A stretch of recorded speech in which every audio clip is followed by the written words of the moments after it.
এগুলো ছোট ছোট চিংড়ি মাছ, এগুলো আমরা ভর্তা করব। এখন তেলের মধ্যে আমরা ভাজে নিতেছি, আমরা ধুয়ে নিছি, এখন তেলের মধ্যে ভাজে নিতেছি।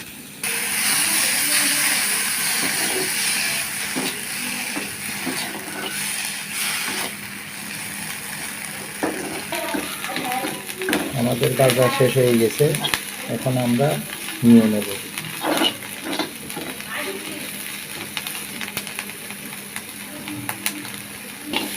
কাঁচামরিচগুলো এইভাবে আমরা ভাজে নেব, এখন দিয়ে দিলাম।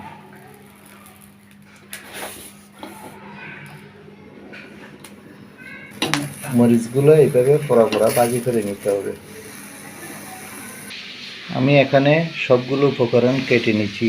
ধনিয়া পাতা কুচি নিছি, কাঁচামরিচ ভাজা করে নিলাম, পেঁয়াজ কুচি নিলাম এবং চিংড়ি মাছগুলো ভাজে নিলাম। এখন আমি ব্লেন্ডারে দিয়ে পেস্ট করে নেব।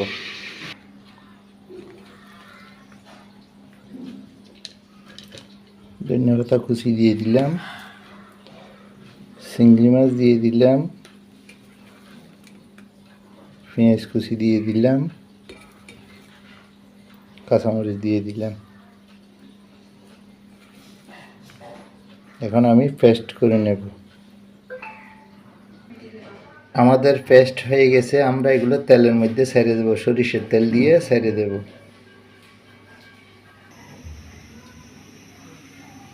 সরিষার তেল দিয়ে নিলাম।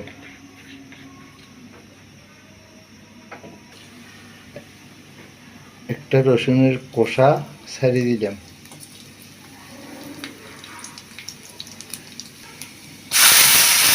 চিংড়ি মাছের পেস্ট করাগুলো ছেড়ে দিলাম।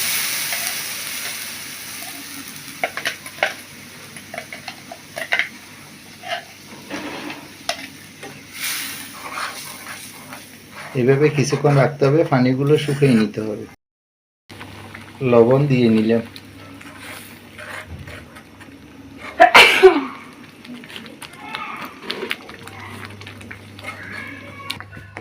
আমাদের চিংড়ি মাছের পেস্ট করা ভর্তা হয়ে গেছে। আপনারা এইভাবে বাসায় বানিয়ে খেতে পারেন, অনেক ভালো লাগবে।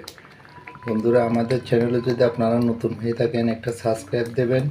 পরবর্তী ভিডিও দেখার জন্য আপনাদেরকে আমন্ত্রণ। সবাই ভালো থাকবেন, সুস্থ থাকবেন। পরবর্তী ভিডিওতে দেখা হবে। ধন্যবাদ।